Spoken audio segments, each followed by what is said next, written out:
Hi, I'm Amanda Schwarz. I work at ad.com, but I'm far more enthusiastic about tea. As much as I love internet advertising, I'm far more enthusiastic about tea, and I think you too can also drink better tea.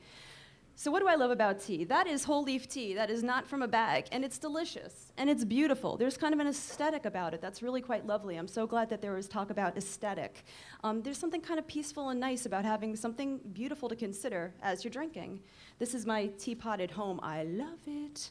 And it's just pretty to look at. You take some time, you put some tea in a pot, you put some hot water in it, you sit for a while and consider life while the world just buzzes by you.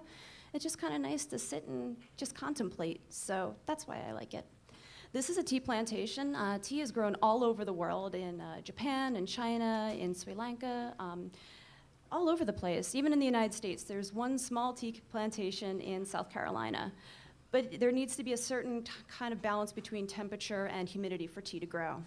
Now, I don't understand why people like tea bags so much. They're made of, the tea inside of tea bags are fannings and dust. This is whole leaf tea, and it's far fuller in flavor. It takes a while to make, but it's just tastier. So whole leaf tea is really easy to make. You just need to choose your leaves, heat your water, and be able to get the leaves out of whatever it is that you're steeping. And that's pretty much it. It's very easy. You just have to be patient. That's all.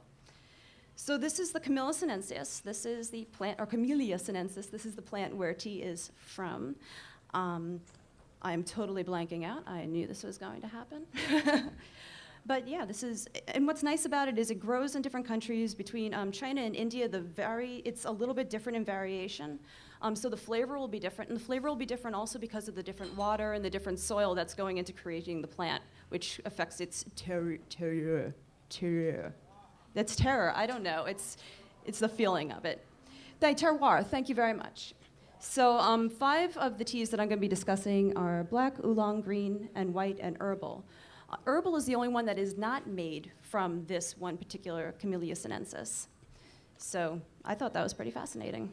This is black tea. It is made in China and also in India. It tends to be a little darker, a little more malty. It's higher in caffeine than the rest of the other teas. It's about half the amount of caffeine in a cup of coffee. This is oolong. It's less caffeine than the black tea. This happens to be a Taiwanese oolong. It's a little more vegetal in flavor, and it holds up to about 3 or 4 infusions, which is a lot more than black tea or a tea bag would hold up to. This is a green tea. It's a Japanese green. Japan and China are very well known for their green teas. Chinese green teas tend to be a little sweeter and more floral, whereas Japanese greens are a little more vegetal. And you want to use a lower temperature water when steeping these, or else they're going to get really bitter and kind of nasty. And this is a white tea. It's a silver needle, and this is the sweetest of all of them. It's also the lowest in caffeine levels, so if you want to drink some tea and it's nighttime, you don't feel like being all buzzed off of caffeine, this is the stuff to go for. This is a chrysanthemum tea. It's an herbal tea, and anything qualifies as herbal if it's not made by the Camellia sinensis. Your mints, your rooibos, all of it, that's herbal. Generally don't have any caffeine at all. There are some herbals that do have caffeine, like yerba mate. That's got tons of caffeine. So you're going to want to consider your water. Make sure that it's from a tap and not from a bottle. That's because it has a lot of H2O. Hello, it has a lot of O in it. Water's got a lot of H2O, quote of the night. Awesome.